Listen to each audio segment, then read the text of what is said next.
Welcome to Diasporaa, the show where we share the remarkable stories of immigrants from the Indian subcontinent. I'm your host, Aditya, and each week we sit down with individuals who have made the journey over and explore their experiences, their challenges, their triumphs. We delve into their unique perspectives on adapting to a new culture while staying connected to their roots. Our guest for today is Suchir Agarwal. Originally from Rajasthan, he grew up in various cities around the state before doing his engineering degree at IIT Delhi and then his MBA at XLRI in Jamshedpur. He joined Amazon, eventually moved with them to the US, and now heads a AI product team at Meta. Suchir, welcome to the show. Yeah, thanks for having me here. It's great to be here. Yeah. Your hometown is Jaipur. Yeah. If Jaipur was an American city, what would you compare it to? Yeah, that's an interesting question. I think I would probably compare it to Chicago, not as much because of the weather, but I feel Jaipur and Chicago have some parallels in terms of having beautiful architecture. Both these cities have really beautiful architecture. Jaipur is known as a pink city, as you might know, and great food. So Jaipur has a lot of culturally good food. And I believe both these cities have a fair bit of culture in terms of past history. So I think that's the closest city I could think of. That's a good comparison. What does your name mean? Yeah, so basically Suchir means, if you were to break down my name, Chir means Ayu or age, and Su means good. So the literal name of my meaning is eternal or someone with a long age. Oh, very nice. I have a friend whose name is Neeraj. Okay. And Neeraj means lotus. Yeah. But he said Neer means water. And Raj means earth. Okay. So Neeraj means kichad. Okay. So, yeah. I've had other guests with your same last name before. And I wanted to ask you, is there a difference between Agarwal and Agrawal, or the 2G Agarwal and the 1G Agarwal, or is it just a way of naming it? Yeah, you're right. There are so many different spellings of the surname Agarwal that a lot of people get confused. And it's basically, the reason is it's just a difference in how the people who used to live in different states in India, and when they translated a Hindi Devanagari word of Agarwal into its English spelling, people in different parts of the country ended up having a different spelling. Okay. And that's some history around it. I would say there is no right spelling, but the closest one is the one with AGRA, because that's what Maharaj Agrasen used in his spelling and who is considered to be the father of this whole community. Okay. But I think it's just a dialect and how people converted a Hindi word into an English word in terms of the spelling. Where was this Maharaj from? He was from Haryana. So he used to... So it's got nothing to do with Agra, the city? Yeah, no, it has nothing to do with it. And he was from Hisar in Haryana. And then, they used the word AGRA as the spelling. In Delhi, it's double G, and then in Rajasthan, I think AGR. Agarwal, along with Chaudhary, is the name that you can spell the most number of ways. Yeah. Even Chaudhary is one. is like that. So it's based on a particular caste, I guess, and it's not like an occupational last name. Like Mehta is an occupational last name. Yeah, Agarwal is a subset of the Baniya community. Okay. And there are multiple such surnames like Gupta. Yeah. So they all belong to the Baniya community, and it's just one of the surnames in that broad. So more context for our listeners, Baniya is a type of trader. Yeah. I guess trading community in India. Very famous trading community. Very famous trading community. They are known for being thrifty, very good in the business, but not flashy and not show off. Yeah, it's difficult to say. It's difficult to say how rich someone is from a Baniya community where they never show their wealth as such. There's a comedian called Gaurav Gupta who has a lot of these Baniya versus Punjabi jokes. Yeah, he does a lot of... I'm gonna include a link to some of his comedy in the show notes for our listeners. I was actually in his show last month. He was in Seattle. Yeah? Oh, he was? Yeah. Man, I missed it. So a lot of my listeners know that my brother is a stand-up comedian. Okay. So because of that, I have outsized access to comedy and funny stuff in general. So for me, going to the show has kind of lost its appeal in a way. Yeah. Because I've been to so many. Yeah. I think I had the most memorable show in recent times I attended was Trevor Noah. We were in the third row, and it was in Vancouver. He's really good. Yeah. So going back to Rajasthan as a state, most listeners won't know that by geography is the biggest state in India. MP used to be bigger, but they split it. They split it into two. So Rajasthan, but I also feel like there's many distinct sides of the state. Yeah. Like the northern is more Hindi speaking, and a lot of the Marwadis we see, they are also from Rajasthan, but they speak Marwadi. Yeah. So are these two communities very distinct, and internally is there like a power struggle, or does everyone get along, or how is that equation? Yeah. So I think like Rajasthan has many different regions, so as to call, which are Yeah. slightly culturally different from each other. So you might know of, there is a region on the southwestern side which is called Marwar. Then there is a region on the south side, it's called Mewar. Mewar, yeah. And then there is a region called Hadoti. So Hadoti, the main city you might know is Kota. In Mewar, it is Udaipur. And then Marwar, it is Jaisalmer. A lot of people go there for tourism, so people are aware of it. And the north, Jaipur, etc., they are again a very different region. So there are these different cultural regions, and sometimes people just equate Rajasthan to Marwar or Marwadi, which is not true. Like like maybe 10 to 20% of the population lives in that area. And these regions are very different, like in terms of they speak a different version of the Hindi language. Sure. The food might vary a little bit here and there, but broadly Rajasthan is more like homogeneous in terms of the way people are. Yeah. And the differences are not as stark as like what you would expect in North India versus South India. It is just a little bit of difference in the languages and dialect, etc. So for our listeners who don't know, Rajasthan is one of the very heavy tourist destinations. Yeah. I feel like Rajasthan does tourism right, in the sense that if you go to the Golden Triangle, like Agra, for example, everyone's trying to gouge tourists. Everyone's trying to, like, the public spaces are not that clean. Yeah. You have to be very careful of getting your pocket picked. Yeah. But I don't see that when I go to, like, I've been to Jodhpur, I've been to Udaipur many times, I've been to Jaisalmer. Everything is clean. It's very tourist focused. They make sure that nobody is overcharging the tourists. Do you feel like it's always been like that, or is that like a lesson learned over time? No, I remember as a kid, Rajasthan has done a really good job at attracting international tourists throughout. Like I remember when I was like in my first or second grade, like 7-8 years old. Yeah. I used to live in Udaipur, which is a beautiful city, one of the most popular tourist destinations even within Rajasthan. And every nice like place I would go to, whether it was like a fort or like a 5-star hotel, we would see a lot of foreign tourists even at that time. Yeah. So Rajasthan has done a really good job at attracting international tourists by having a culture as well as like infrastructure, which is amicable for their tourism. And I feel at the same time, one thing which is good about Rajasthan, it has so much of diversity in terms of what you can experience, right? From the desert to these heritage properties to lakes. Yeah. So that has worked in Rajasthan's favor, but at the same time, they have done a good job at attracting and creating a good environment for tourists to visit. Part of these were the homes and palaces of princes, which have now been converted to that is the heritage hotels. Properties, yes. Yeah. One thing I remember about Udaipur, so, in Bombay, most of the Rajasthanis are from Marwad and Mewar. Yeah. And so they speak Marwadi. And we have these chefs from Udaipur. They're called Maharaj.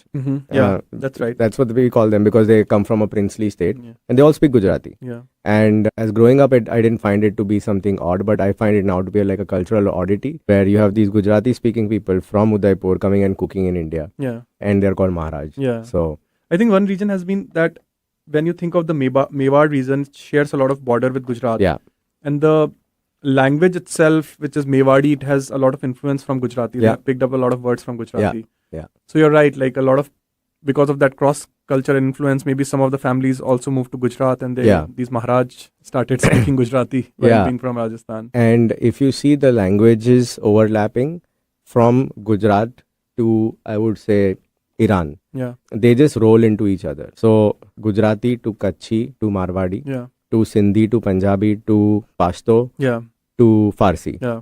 And then you have offshoots, like there is a language called Mimni in South Pakistan, in Sindh, which is a mix of Sindhi and Kutchi and Gujarati. Yeah. And spoken by the Memon community. Yeah. So I think Mewadi is probably something on those lines, where it is one of those overlapped languages. That's right. Yeah. I see it to some extent in South India, like the Tulu and Kudwa languages are a mix of everything.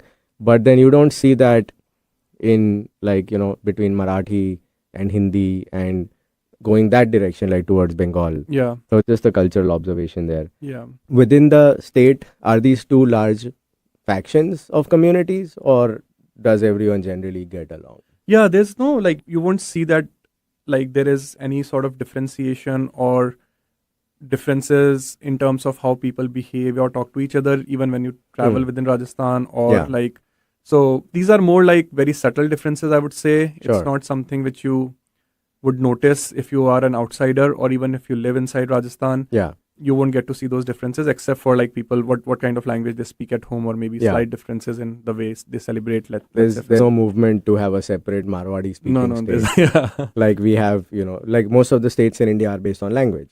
Yes, you're especially right. outside of the North Heartland. In Maharashtra, they want, Vidarbha to be a separate Yeah. state. So nothing like that. Fortunately, in Rajasthan, at least I haven't seen any of Yeah. that to be the issue. Or So what are the different cities that you grew up in? yeah, so I have actually lived in multiple cities. I lived in Udaipur, Kota, Jaipur. I was born in Bharatpur, but I was too small to have any memories of that time.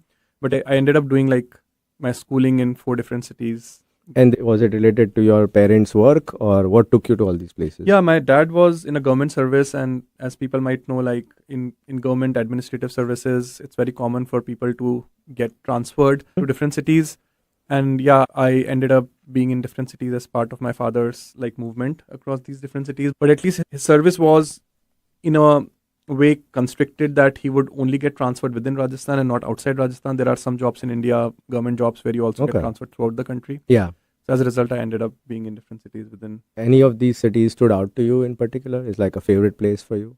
Yeah, I would say Udaipur was one of my like most favorite ones, in the sense that from multiple aspects, I would say the weather was really amazing there. Yeah. It wasn't one of those cities, while it's in Rajasthan, it wasn't hot, Yeah. really hot. And then it had like, it's called City of Lakes. There were like Yeah. more than 10-15 lakes.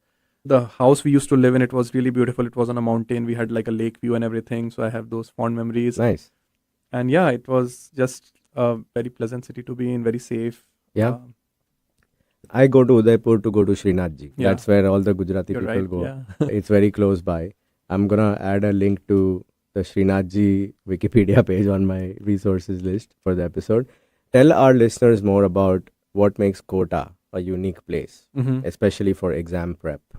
Yeah, so Kota is very interesting. I used to live there when I was in my school, like around 5th to 8th grade. And at that time, it was almost considered, like, for the lack of a better word, like a factory of like people getting into entrance examinations. And for people who don't know, like in India, it's a big deal for people who are close to finishing their high school, like 10th, 11th, 12th grade. Getting into a good college is really something which matters to people. They Yep. put in a lot of hard work. And Kota became like a central destination for people all over the country to come to for this concept called coaching classes. And the interesting part was like there were these coaching classes for different exams like IITs or engineering tests or medical tests. And getting into these exams was like, and finding a good college was really difficult, Yeah. right? Like, for some context for listeners, like it for exams like IITs or MBBS or for like entrance into medical colleges, close to like 200 or 300,000 students would appear, and then finally 3,000 Yeah. students would get selected. So Yeah. like that was the conversion. And incidentally, in Kota, there were a couple of people who were really good at making students prepare for these exams. They started these small coaching centers in early 90s, and they grew out to be like really big institutions with more than like 50-60,000 students from Yeah. all over the country coming and studying there. Yeah. And there was a point in time where the top 10 ranks in IITs or MBBS, like almost 50% of them would come from Kota. So it just Yeah. became like that central like hub for people to come and Is study. it true that some of these coaching classes are just as exclusive to get into than as the universities themselves? So it wasn't difficult or exclusive to get into these coaching classes because they had this concept of batches Mhm. or like sections. So you can get an admission, right? Because like they want to make money at the end of Mhm. the day. But what they would do is they would create sections or batches of good students and like Okay. really top performing students through regular tests. And to get into or to maintain your position in the top sections was really challenging. And like there would be sections within some of these coachings like Bansal where the entire section would get selected to these entrances. Like out of 50 people, let's say 49 people would get Yeah. selected because they were really good, the cream of the cream. Sure. So it was really difficult to maintain and get into those really good sections. But Yeah. there were also like, And kids go there for a year to Kota just to prepare for these exams, right? This is not your evening tuitions. that yeah. you So the get to do. interesting part is like people could go there even when they are in 11th standard, Yeah. and or they could go after they finish their high school or 12th standard. It was called like you are dropping out and just preparing exclusively for these coachings. Yeah. But one very interesting fact was when people would go there when they were actually in their high school, like 11th standard, they would not go to a regular school. They would just go into these coachings from 8 a.m. till whatever 2, 3 p.m. Yeah. And that used to be their sort of school. They would just have a Yeah. registration in a regular school, but they would Yeah. never actually attend that Go there. school. Yeah. Yeah. I've heard. And I think there's a series on Netflix. Kota Factory, Kota I think. Factory, It's a right? very popular one. Yeah. And one fun fact was actually these coaching classes would prepare people for the standard and exams, right? Like physics, chemistry, biology, maths. And there would be students who would actually be toppers of engineering or medical exams, but they would actually fail like the English or the Hindi exam, Sure. which was supposed to be Yeah. another subject you need to pass the 12th standard. So Yeah. there would be these interesting cases Yeah. also. Yeah. Makes sense. Let's take a short break now. And when we come back, we'll talk about IITs and the culture of IITs in India, and also your further education after that. So stay tuned, and we'll be right back after these messages.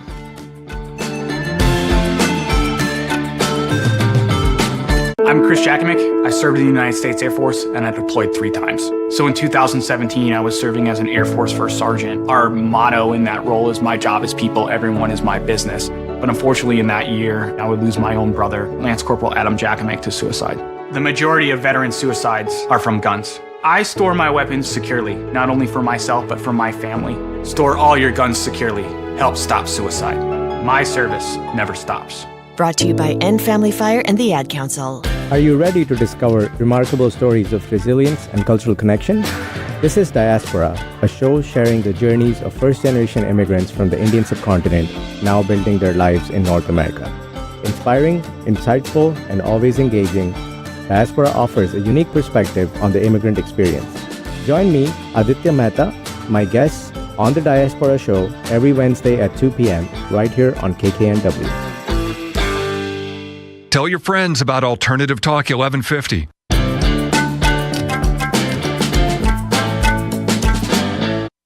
Welcome back to Diaspora on KKNW, where we share interesting stories of first-generation immigrants from the Indian subcontinent. We're talking to Suchir Agarwal, IITian and head of product at Meta. Before we get back to talking to Suchir, I want to take a moment to remind you to subscribe to our channel on YouTube. You can find all our episodes in video format there, right from the first one. So, how was the mood at home when you found out you got into IIT? Yeah, so it's an interesting story. It was obviously like pretty jubilant. Everyone was happy. But in fact, what made it extra special was my sister was also preparing at that time, and she was actually preparing for UPSC, which is another like difficult and famous exam in India. Yeah. And her result as well as my result came like within a week's time. She got into IAS and I got into Okay. IIT. So that made the joy Yeah. extra special, I would Yeah. say, for my family. And Do you still remember your rank? yeah, I do. It was close to 1500. Okay. Yeah. So, I've never been in engineering. So, tell our listeners what that means. Yeah. So basically, what that means is essentially sort of what I mentioned before, which is there are close to like 200 to 300,000 students who appear. Yeah. And when I appeared in that exam, we had around 3,000 seats all over the country across most of the IITs. Today, it's much more because there are more which has opened up. Yeah. So what that means is you have made your way into one of these institutions. Yeah. And then once you are there, depending on your rank, you'd get to decide which IIT you want to go to, what branch you want to opt for. Yeah. And people have different preferences. Sometimes there are people who really want to just do computer science and they don't really bother about which college they want to go to. Yeah. But then there are people who optimize for the location. They want to be in a bigger city or Sure. so. Yeah, that's how people then end up deciding on the branch and the college.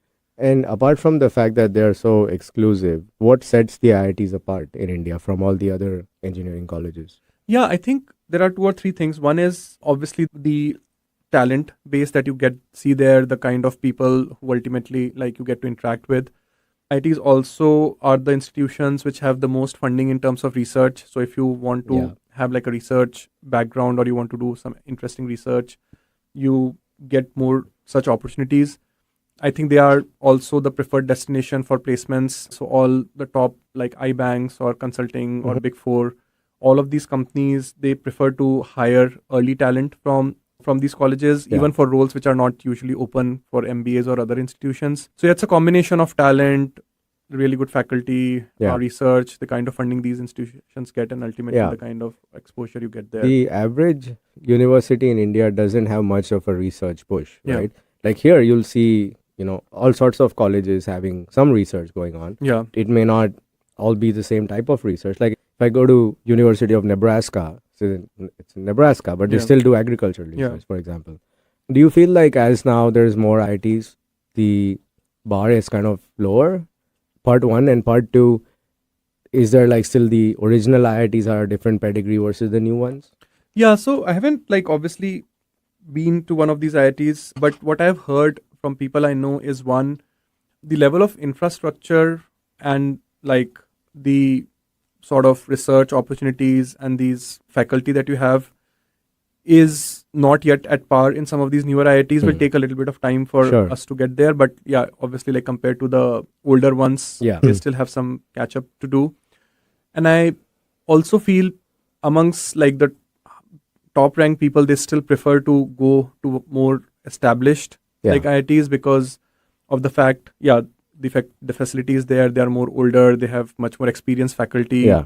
So there is still, I would say, like it's not like it's unsaid, but there's some sort of a tiered mentality that people have amongst the older ones and the newer ones. So what are the original IITs? I know there's Bombay, there's Madras, there's Delhi, there's Kanpur, there's Kharagpur. Yes, those five are they're the original. Yeah, Guwahati is also one amongst the older ones. But then Roorkee was converted to an IIT later on. And now, I don't know the exact number, but we have one in Punjab, Rajasthan, and so many different states. Yeah. Got it. As a kid, you were interested in sports. Yeah. So tell us more about what sports you played, and I have a bunch of sporting related questions after that. Okay. Yeah, so I was very active and athletic. So I was good in athletics, which is like 100-meter sprint and long jump, which is not like a very like traditional sport people play, but I was in a boys' school and we had like a really strong culture of sports. And so I got that exposure early on, and being good in terms of fitness and athletics, I ended up playing racket sports like badminton and as well as basketball. So those were like my two best sports that I picked up at that point in time. India's been a cricket crazy country. Yeah. And there was always a constant complaint that sports apart from cricket are not given the kind of importance that cricket is. And that applies from the grassroots school level infrastructure all the way to professional leagues and whatever. Do you feel that is changing now in India, or is it still pretty cricket obsessed? Yeah, I feel it's definitely changing. We now see, for example, India scoring many more Olympic medals compared to what it used to do there. And then India has performed quite well in some other sports like badminton, even hockey to some extent, like compared to like there was a dip in. And that's our national sport actually. Yeah, exactly. Field hockey, So I feel, there has been more traction to different sports. People are also warming up to the idea of playing more sports. But I also feel most of the progress India has made in these other sports is based on people's ability to fund and develop that infrastructure on their own and actually go ahead and play them versus like a broader, I would say, government level facilities or infrastructure that has been created. So I feel that's like the stories of the people who win those archery medals and how they had a sponsor who paid for their training and their equipment and all of that. Yeah, that makes sense. After IIT, did you go directly to XLRI or did you work in the middle? Yeah, I worked for almost like a year as a trader, derivative trader. Wow. So that was very interesting. I joined my job in the middle of subprime mortgage crisis. So it was a very interesting time. That's when I started my stockbroking career as well. Okay. It's 2008, early 2008. Okay. Yeah, and the Sensex was at 8,000 Yeah. that time. So that was my first job. Being a derivative trader in the middle of subprime mortgage crisis was very And not fun, as you can were, imagine. were you in India working on Indian derivative markets? No, I or- was actually trading the UK and the US markets Hmm. at that point in time. So basically, futures contracts of US and UK interest rates. Okay. It was So, very so different. your stockbroker had a trading desk in India? Yeah, but at they were that time? trading the international wow. markets. Yeah. Okay, that's interesting. So we used to actually trade depending on when the US and the UK markets were open, depending on what contract you were trading. Yeah. A lot of my listeners may know I spent 7.5 years in Indian stock markets, and I started doing mutual fund sales door to door in my parents' own business, and did spend some time as trader is probably glorifying it. We were just trading in Nifty Yeah. options back and forth, and then the whole algo trading era came, Yeah. and that kind of we had like 150 people sitting and doing this. Yeah. It was called the prop desk, Mhm. like proprietary desk. So we were not trading for clients, we're trading for ourselves. And we couldn't compete with these, algo trades. Yeah. They were physically locating the server in the stock exchange to even beat out the 200 microsecond travel time of the data. Hmm. And, this algorithm's not going to get tired. It's Yeah. not going to make mistakes for the most part. It's not going to go for a bathroom break. It's not going to track only one script at a time. So that whole industry of these, they were called jobbers Yeah. or arbitrages, Yeah. that got completely decimated. And in Bombay, all of them used to come from this particular community of tailors, Yeah. because genetically they had very nimble fingers. Oh wow. Okay. And so they could execute the trade. They much could, faster. and these guys could do a trade a second, Okay. but then the algo can do 200 trades a Yeah, second. So yeah. there was no competition. In fact, that's a good point you raised, because I remember when I was in IIT, we got to know like there are these companies who are the best paying jobs on the campus, and what they do is something called high frequency trading. And HFT, at that point yeah. in time, I didn't even understand what that means. Yeah. But they would actually hire the best of the best computer science talent within IIT just to make them write these algos to trade. Yeah. And there's Yeah. lots of money to be made. Yep, we had a similar operation of our own. I was much smaller than some of the other players. But I think eventually it became a hardware game Yeah. as to who has the best Hardware. servers and hardwares and bandwidth. I think there is a company that has laid a underground cable, which is the straightest possible line from Chicago to New York. Oh wow! Just to Cut down the micro- travel time. okay. Yeah. I think that's So, smart. It's an extremely interesting industry. But from that logic, isn't it like obvious for people to set up their offices in and around New York, like just to if no, they were doing arbitrage between the exchanges. Oh, I So- see. So there's a Chicago exchange as well. Yeah, Okay. CMX, and then your Nasdaq or Yeah, Dow yeah. Jones or Okay. whatever. So Interesting. we don't have that in India yet because everything is so Bombay centered. Yeah. But there was a time when you had regional exchanges, Yeah. like Delhi and Calcutta had their, and Ahmedabad had its own stock exchange. Yeah. Indore had its own stock exchange. But now obviously it's all become BSE, NSE. Yeah. A lot of people here don't know that the Indian exchanges are world class in terms of the security, the infrastructure, Yeah. the technology, the investor protections, transparency, uptime. My mom was first lady president of the Bombay Stock Exchange, and she was part of the story of bringing all this tech to Indian exchanges. And now both of them are in top 5 worldwide in terms of number of trades that Yeah. happen every day. I think Indian market is not appreciated enough in terms of how we have done well in terms of not creating bubbles or being impacted by global crisis and being immune to some of those Yeah. things, and because of the security and the systems our government has put in place. My only gripe is that in India you can't trade fixed income instruments as easily as you can trade derivatives. Yeah. Ideally, derivatives should not be sold to the man on the street, whereas fixed income should be. Yeah. But in India, it's the opposite.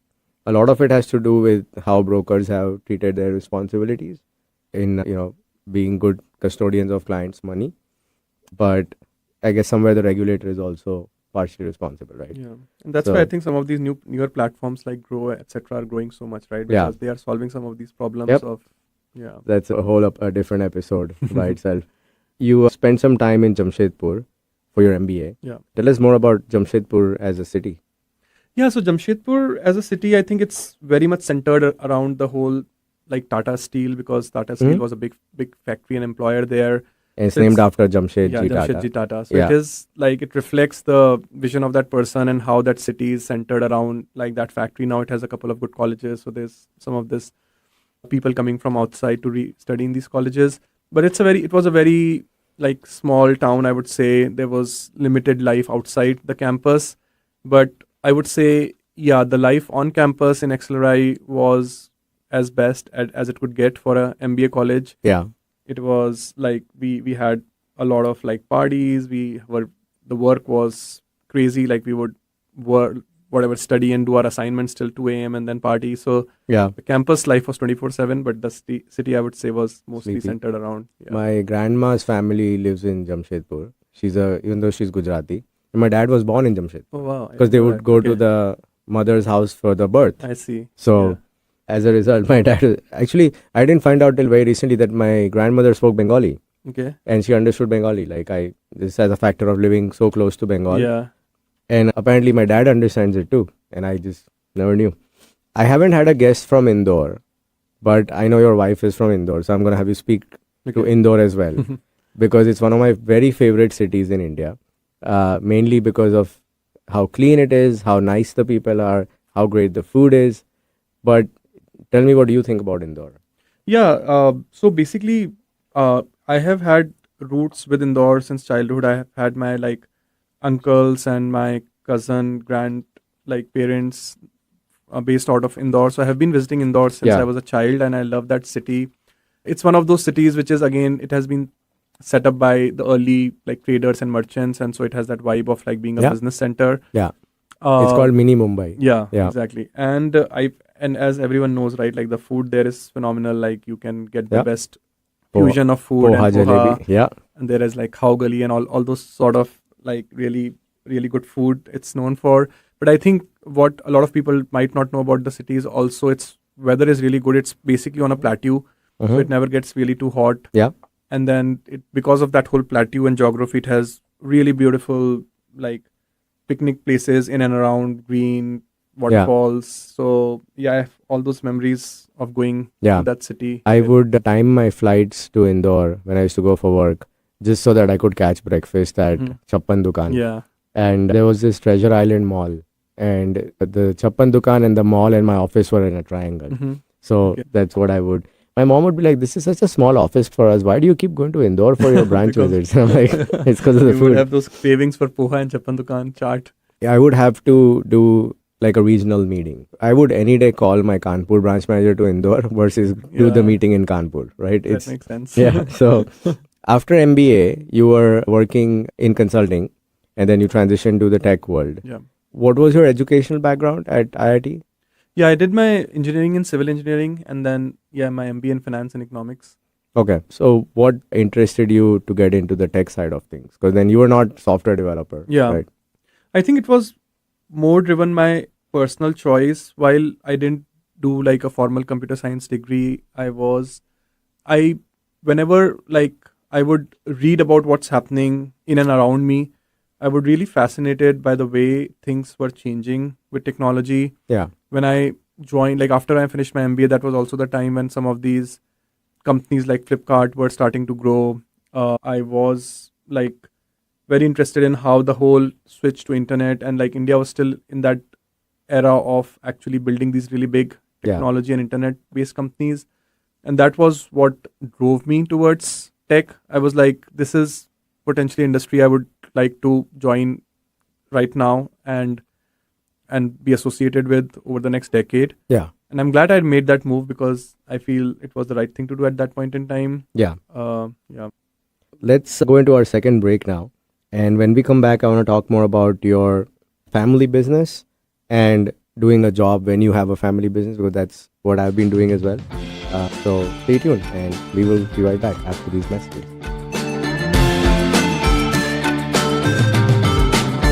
I'm Chris Jakimick. I served in the United States Air Force and I deployed 3 times. being a veteran, it's interwoven into your DNA, is really the absence of the connection and the purpose that can really drive a lot of veterans to some negative thoughts. For those who are in a suicidal crisis, the window of time to save somebody's life is very short. Our duty is to protect ourselves and protect our families. And one way you can do that is store your weapons safely. Store all your guns securely. Help stop suicide. Brought to you by End Family Fire and the Ad Council. Hello, I'm Chris Erdman. Every Wednesday at 8 a.m. on KKNW, I sit down with inspiring entrepreneurs, creative minds, and game changers to uncover the real stories behind their business. On my show, Made of More, we explore the challenges that they've overcome, the breakthroughs that they've celebrated, and the mindset that drives them forward. If you're ready to unlock your full entrepreneurial potential, Made of More is the show for you, because here we know you are made of more. Every Wednesday at 8 a.m. on KKNW. Alternative Talk 1150, the talk of the sound.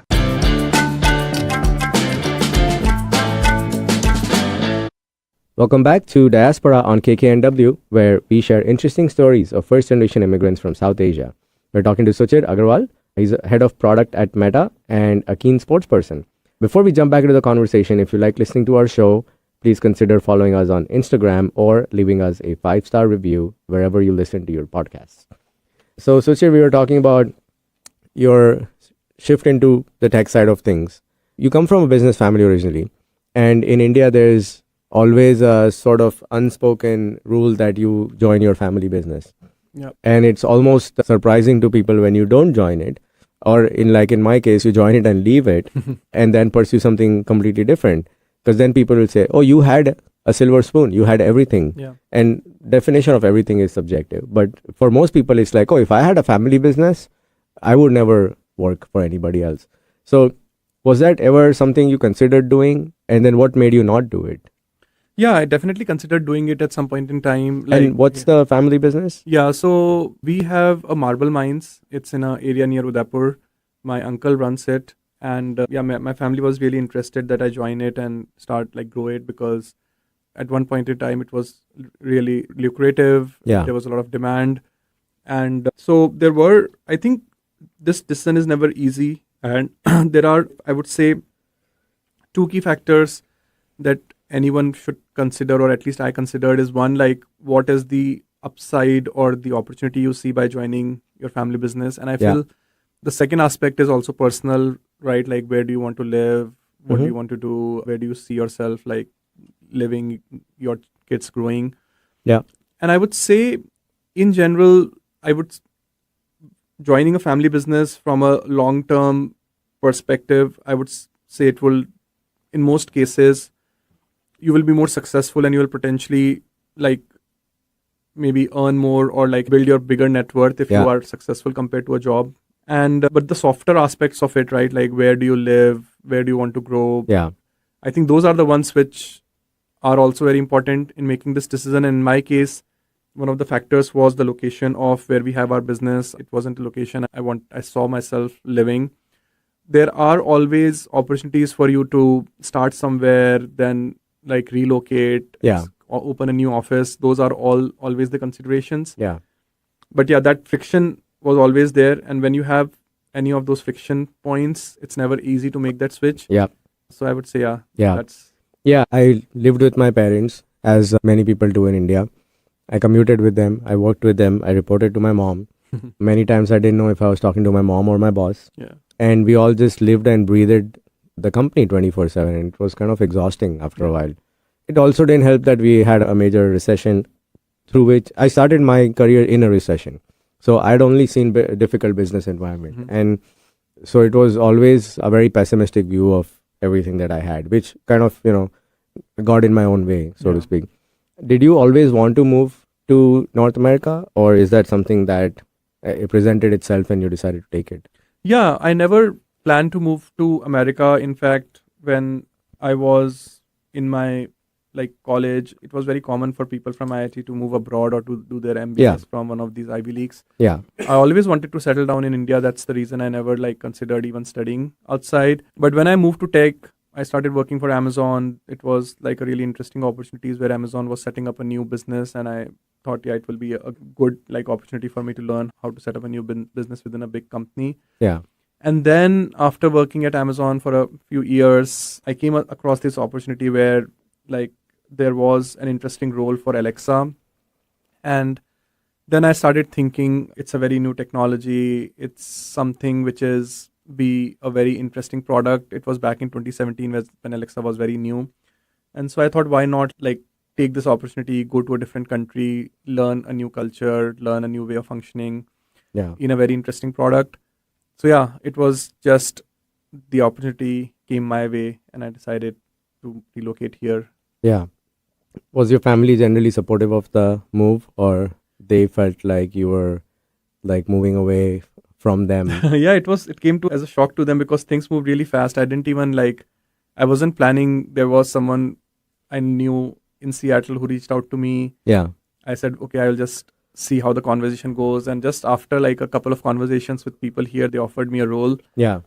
And I didn't even inform my family that I'm actually planning this move. So when I told them, it was like, oh, when did this even happen? And I was like, I didn't see it coming. It happened like within 2 weeks. Yeah. So yeah, obviously first they were not happy, but then eventually they got used to this news and they were supportive. Yeah.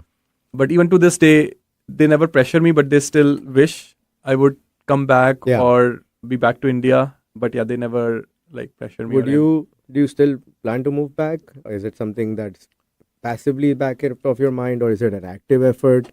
So I know whether I should continue building a friendship with you or not. But jokes aside, like, is that on the cards for you? Yeah, I think like I would say almost majority of the Indians, if you ask this question, they at like some part of their heart or mind would still say they want to go back, and I'm also in the same boat. I have kept those options open in the past 7-8 years. I have explored multiple opportunities on how I can go back. I'm very clear, like, I don't want to go back just like to work in another like big tech company, because I feel the opportunities and like the learnings here are way greater compared to what I can do being in India. But I still want to keep exploring. And when I feel really passionate about an idea or a problem that I want to solve, I would want to take that opportunity. Yeah. But to be honest, I think this decision becomes difficult as you grow older, as your kids grow older. Yeah. I probably won't have that option few years from now, but I still want to keep that option and keep exploring. I still reach out to people there. I still keep discussing ideas. Yeah. The longer you have lived here, the harder it is to adjust back there. Yeah. And especially from the work culture perspective. Yeah. Did you find any big differences in just the work culture? Not just the size of opportunities and impact, but the work culture between India and here? Yeah, I would say in India, at least I was part of some of these really big multinational companies. So the work culture was still comparable. Right. I haven't worked in like the startups or like some of the Indian grown companies. Yeah. But I would say the culture from a work-life perspective is much more manageable in US compared to India, other than opportunities part. Yeah. So that's definitely a big difference. But I would still say India is very different now. The opportunity to work in interesting problems is now there. You don't need to be in US to work on interesting problems or really like cutting edge technology anymore. Yeah. So I would say that difference is no longer there. It's now mostly about work life, and it's a combination of the infrastructure there, how much time you need to spend in commute, plus how much time you're expected to be in the office. Yeah. So those are the differences. Yeah. I've had a string of new clients in my property management company of Indians moving back to India. Yeah. And in general, they are kind of tired of this immigration uncertainty. Yeah. They're also, getting offers for $100,000 in India. It goes much further than $250K goes here. And they have young kids, so they're like, this is the time when they can be around grandparents and whatnot. Yeah. So I've seen a lot of people move back. I think the good thing is it's no longer a career choice that people need to make. It has become a personal choice, which is really good. Now people don't see moving back to India as stepping down in their career anymore. They see it as purely a personal choice where they want their kids to grow, what kind of lifestyle they want. And there are pros and cons. It's not like one country or one place is better than the other. So at least the good thing is everyone has an option now. Yeah. And it is more of a personal choice versus like really a financial or a... We've been thinking of Dubai as a middle ground. Yeah. Which is still like first world infrastructure and quality of life and standard of living, but also close enough to home. Dubai is probably the most Indian city outside of Yeah. India. You get everything that you get in Bombay. It's a 2.5 hour flight away. There's been times where I flew from Dubai to the airport quicker than I took to go from the airport to my house. That's right. But it's better than being halfway around the world. Yeah. And as parents get older, that's becomes more front and center. But it is much, much harder. And I came here when I was 17, and then I went back. And I know how much I struggled, even though I was not really juggling a family and a wife and all of that. So I think now if I go back, it would have to be for something which is really like an opportunity of a lifetime, like, to make it worth it. Yeah. Otherwise, I ended up valuing the quality of life here much more than I value the standard of living I have in India, Yeah. which is very high because I come from an affluent South Bombay Yeah. family, right? Yeah, you're right. I think, and that's what I mean, right? Like, it is more of a personal choice for you now, right? Like, where do you want to live? Yeah. And you will find some opportunities there, Yeah.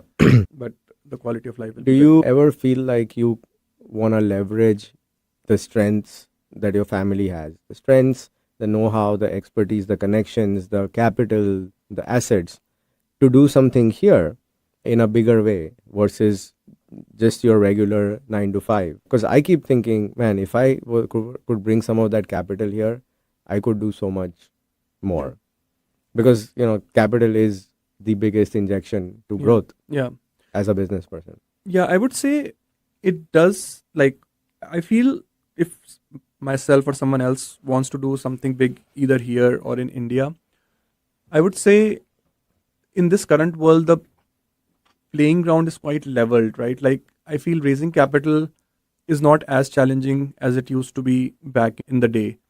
So I would say, even if, let's say, whether I make a decision to go back to India, do something of my own, or do something here, it won't be personally for myself as influenced by my family background or Okay. by what like I can potentially leverage. It will mostly be influenced by how much passionately I feel about an idea and what all will I do to get that to work. Like, Yeah. even from my personal capital perspective, how much risk I can take. Yeah. So for me, that's the way I think about it. Is, do I feel really passionate about like putting on the line whatever I have saved over Sure. the past decade working? Yeah. And if the answer is yes, I would probably put my own money or whatever Yeah. to make it work, Yeah. and not like consider that as a parameter to make that decision. Sure. No, that makes sense. You're in the thick of the whole machine learning AI space. And I'm sure there's enough podcasts out there talking enough about all the scenarios. But what do you think is going to be the most significant development now in the next 6 to 12 months? Because I know even Sam Altman won't give you a 3-year view. Yeah. So what's a 6 to 12 month view as to what can we expect to see coming out of the whole AI boom, apart from a stock market crash? that is? Yeah. So I would say, yeah, people have very different views of this technology. I, in general, feel really optimistic, and like I'm in full agreement of the potential of AI. It is going to be a big change, Yeah. because this is the era where we are making machines intelligent. So I by no means underestimate the potential of this technology, but at the same time, I'm also more on the cautiously optimistic side in terms of the timelines. I sometimes feel the news we see in terms of AI changing everything in the next 2 years is overblown. Yeah. I feel the pace of change will be much slower in the next 6 to 12 months. At best, we'll see some productivity gains and some productivity tools or efficiencies in like how people do their job, and AI making that more efficient, versus Yeah. AI completely changing how industries work, or like big layoffs or any significant like change coming in the next 12 months. And I always think of this as an analogy where like self-driving cars, I feel, is a very good example. Since 2015, people have been saying that next year self-driving will be a reality, Yeah. but we have seen how long it took. Yeah.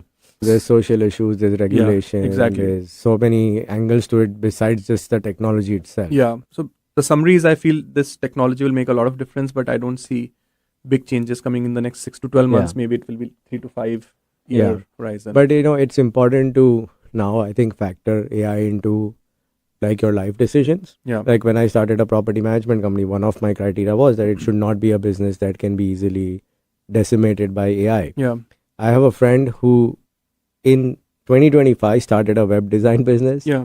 And I'm like, why would you do that? Yeah. Because it's one of the highest at risk industries. Yeah. Like why will someone pay you $500 or $1,000 to make a UI of a website Yeah. when I can get something for a fraction of that cost. You're absolutely right. I think people need to be really thoughtful on what they do. And there's a famous saying which I really relate to. It's not that AI is coming for your job. It's people who know AI are coming for your job. So Yeah. every person needs to reskill themselves, Yeah. even in their existing job, Mm-hmm. on how you better use AI Yeah. in terms of staying relevant. Yeah. In your example, right, like even a web designer, right, like there could be a really good web designer who is able to leverage AI and Yeah. do the same thing really good for hundreds of clients. Yeah. Because if you are running your own business, you won't have the time to run like a web design AI tool, but you will still reach out to someone. But a person Sure. who is really good at using AI to redefine their business, they will be Yeah. successful. Yeah, I'm doing that in property management. Yeah. AI reads my leases. It tells me how I can explain to the tenant why it's their fault that the garbage disposal is not working, or it tells me which lease is not complying with which city's laws, because cities have their own laws. Yeah. It helps me redraft emails to be more empathetic. Mm-hmm. So I use it for a fair number of such use cases, and it's only giving me an edge. Yeah, and this is exactly what will happen, right? Like people like you will probably grow in the world of AI, and there would be Yeah. some people who would not be on top of these tools, and Yeah. they'll probably struggle. So Yeah. yeah, Yeah, it's a no-brainer. Like I have a premium membership. I save that much money in my time saved every day, Yeah, if not exactly. more. Yeah. So great. Thanks for that opinion. Let's move into our weekly segments now. Mm-hmm. Let's spin the wheel and see where we land. So this one is called Howzat.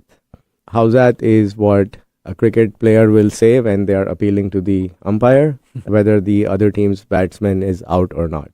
But this stands for our favorite cricket memory. So, like most Indians, I'm assuming you will have a favorite cricket memory. So, what is that memory?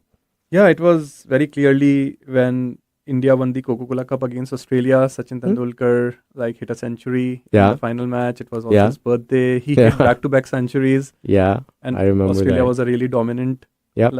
team at that time. Where was that match being held? Do you remember? I think it was was it- Mumbai, if I remember correctly. So it was in India, though. Yeah, it was in India. Yeah. Yeah. Yeah. I've met Sachin Tendulkar in person Oh, really? Okay. in the second class compartment of a train. Oh, I was okay. going from we have a farmhouse in Umargam in Gujarat. I was coming back from there to Bombay. Further upstream, there's a town called Valsad. Mhm. They had a new cricket stadium.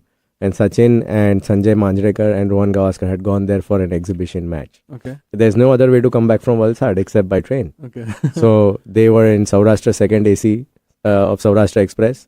I was as a kid walking past that coach and I saw all this cricket equipment under the seat.